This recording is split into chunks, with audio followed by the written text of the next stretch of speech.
अच्छा बेटे, हमने जो है वो लास्ट क्लास के अंदर एरर्स का टॉपिक स्टार्ट किया था, जिसके अंदर हमने ये डिस्कस किया था कि बेटा दो किस्म के एरर्स होते हैं।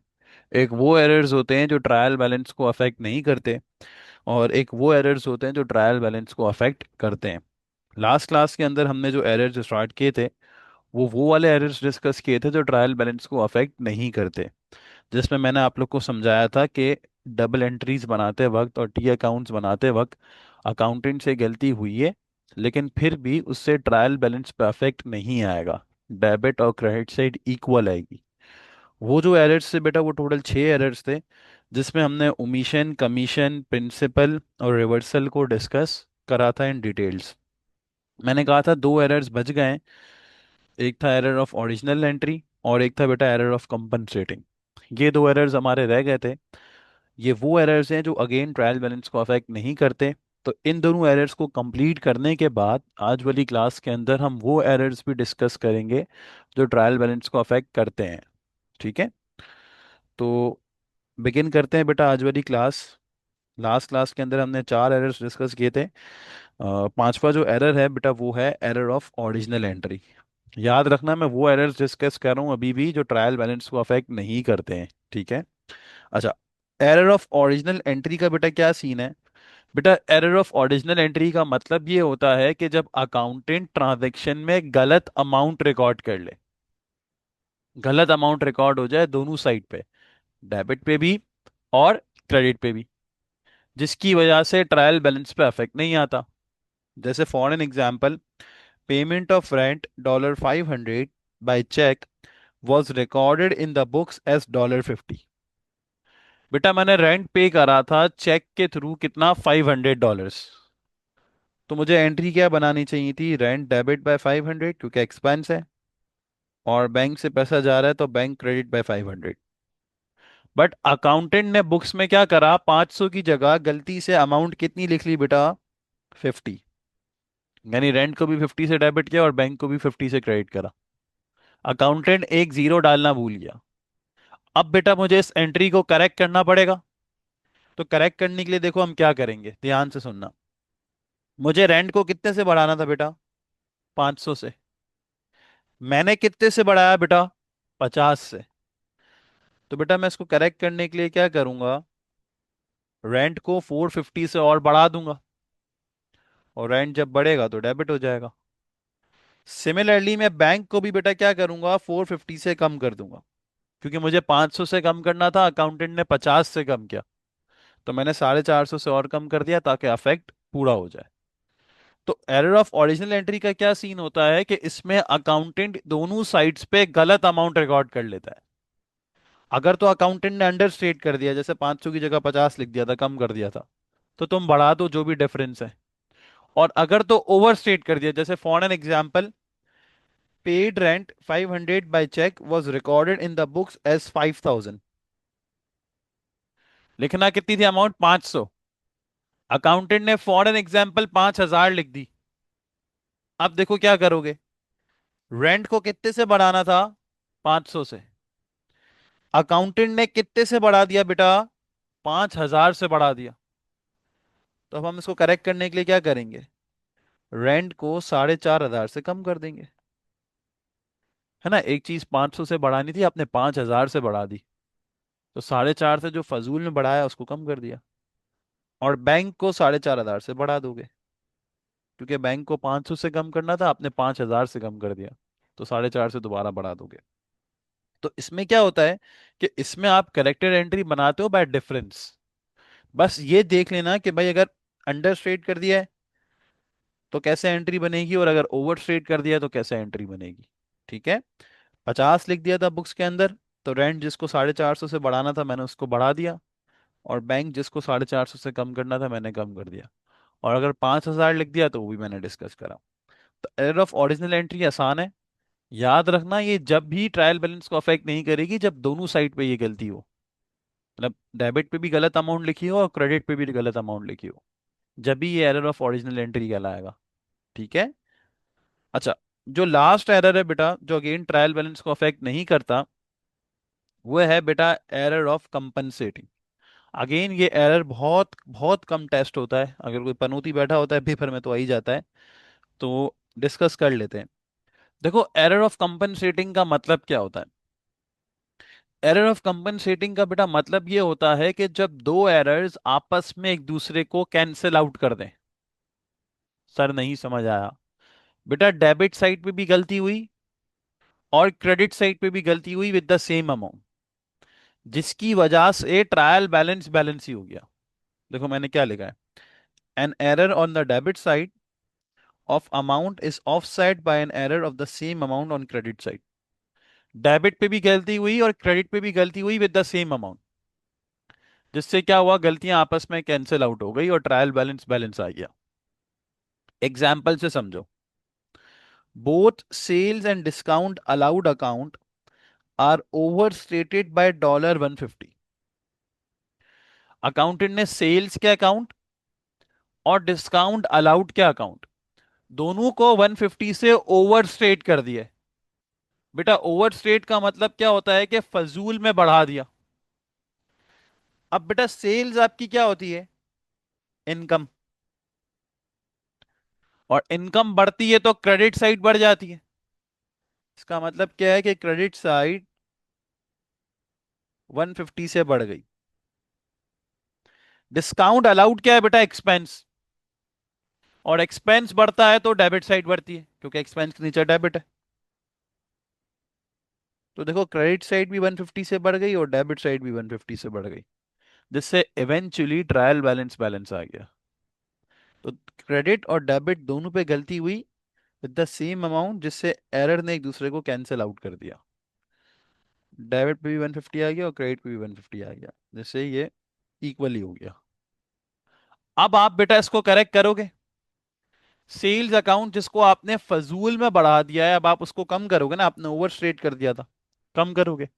और बेटा इनकम कम होगी तो क्या होगी? डेबिट हो जाएगी।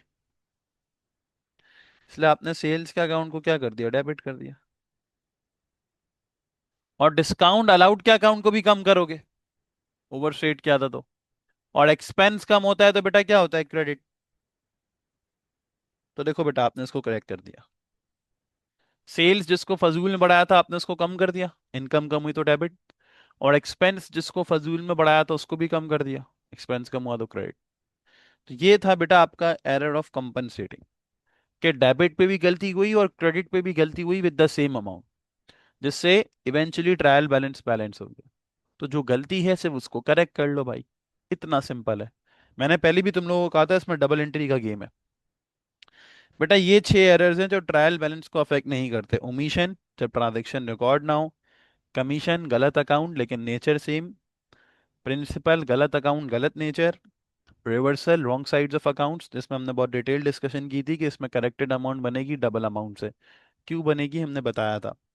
कंपनसेटिंग, जब दो एरर्स एक दूसरे को कैंसिल आउट कर दें।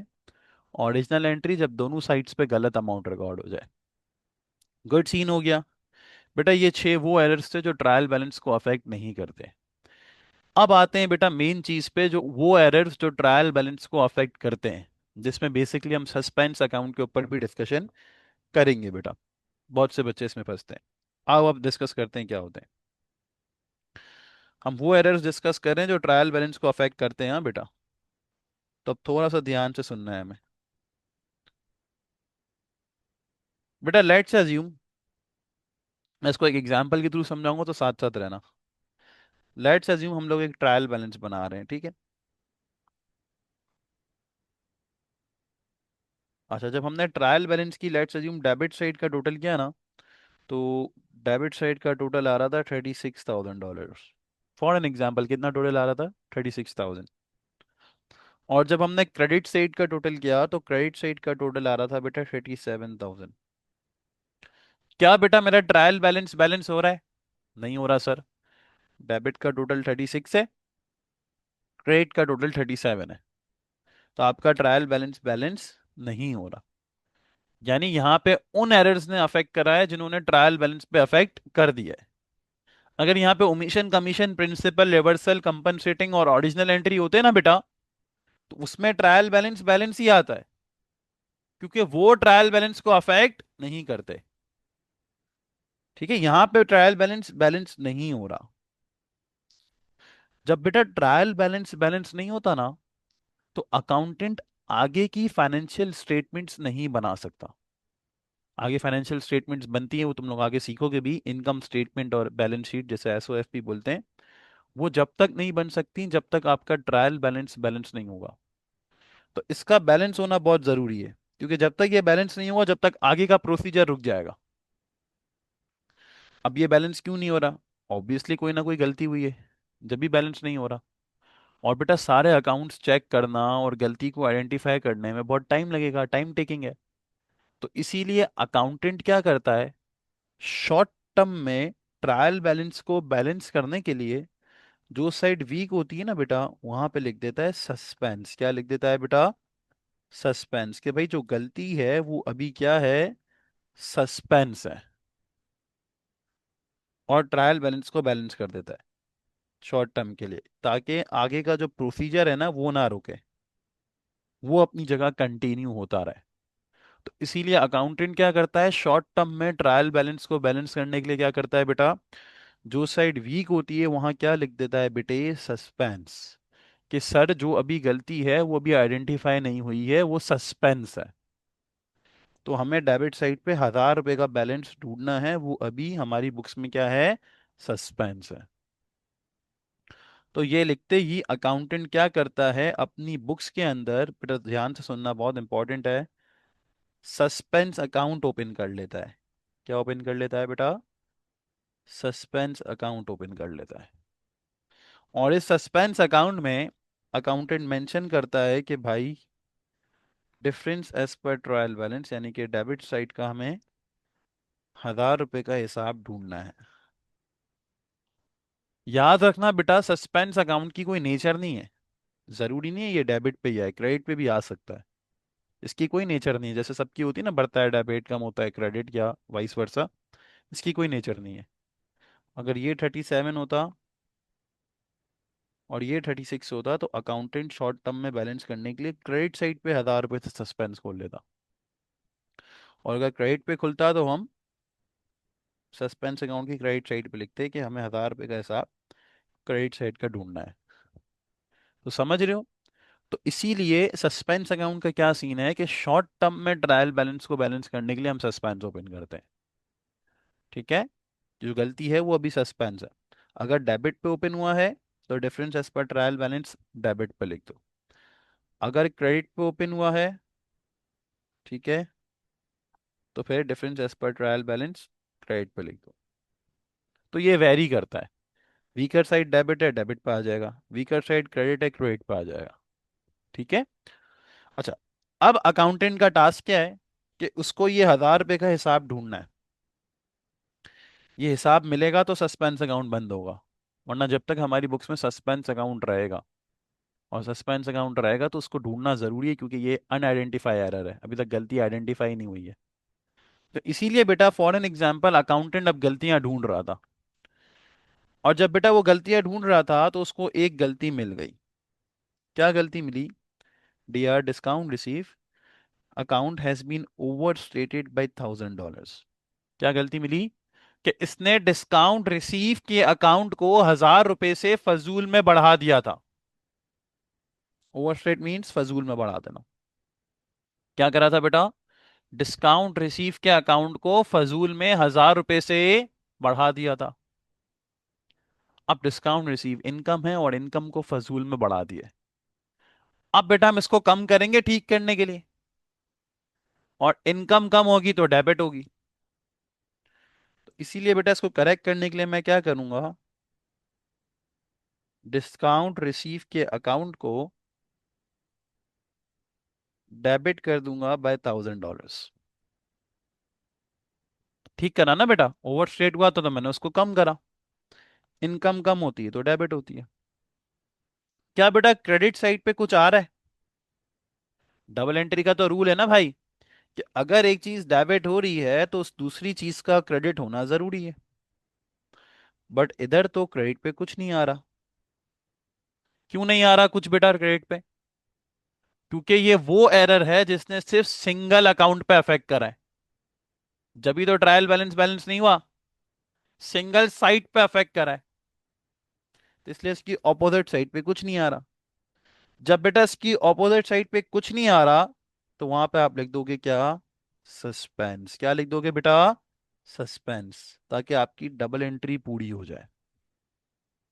तो इसीलिए कोई ऐसा एरर जिसने सिर्फ सिंगल साइड पे अफेक्ट किया है, ये सिंगल अकाउंट पे अफेक्ट करा है, तो आप उसकी ऑपोजिट साइड पे हमेशा सस्पेंस लिखोगे। देखो बेटा, इससे पिछले हमने जितने भी एरर्स पढ़े थे ना, वो सब दोनों साइड्स पे अफेक्ट कर रहे थे, डेबिट पे भी और क्रेडिट पे भी, विद द सेम अमाउंट। इधर क्या है, सिर्फ सिंगल अकाउंट या सिंगल साइड पे अफेक्ट हो रहा है, या अगर दोनों पे हो भी रहा है तो अलग अलग अमाउंट से हो रहा है। इसीलिए फिर आप उसकी ऑपोजिट पे क्या ओपन करोगे? सस्पेंस। अब देखो बेटा, यहां पे हमारा सस्पेंस अकाउंट क्या हुआ है? क्रेडिट हुआ है ना। तो देखो, मैंने सस्पेंस अकाउंट में जाके 1000 रुपये को क्रेडिट कर दिया, क्योंकि हमारा सस्पेंस अकाउंट क्रेडिट हुआ था ना बेटा। तो देखो बेटा, मैंने क्रेडिट कर दिया। सिंपल। अब आप लोग को पता है कि टी अकाउंट में हमेशा names of the opposite account use होते हैं, रेफरेंस ऑपोजिट देते हैं। तो मैं इधर नाम यूज कर लूंगा डिस्काउंट रिसीव का।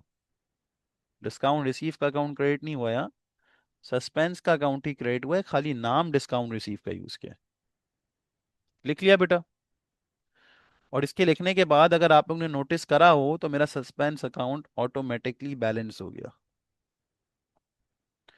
सस्पेंस अकाउंट बेटा बैलेंस होने का मतलब ये है कि जो गलती आप ढूंढ रहे थे वो मिल गई है, जो हिसाब आपको नहीं मिला था वो मिल गया, और ये अकाउंट बंद हो गया, खत्म हो गया। सिंपल। तो जब सस्पेंस अकाउंट खुद से बैलेंस हो जाए ना बेटा, तो इसका मतलब ये है कि सारे के सारे एरर्स आइडेंटिफाई हो गए और आपकी बुक से सस्पेंस खत्म हो गया। और सर, जब बैलेंस ना हो, तो उसका मतलब ये है कि बेटा सारे एरर्स आइडेंटिफाई नहीं हुए, कुछ रह गए हैं। ठीक है।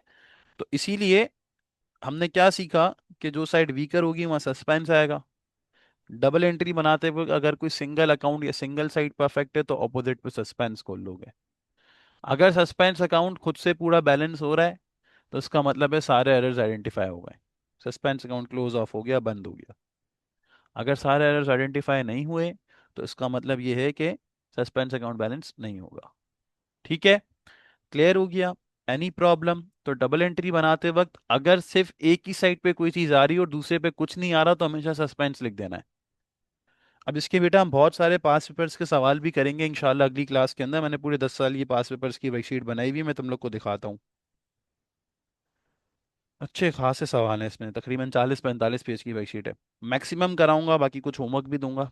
ठीक है, तो नेक्स्ट क्लास के लिए तैयार रहना और लेक्चर कॉपी करके आना। मिलते हैं इंशाल्लाह अगली क्लास में। अल्लाह हाफिज़।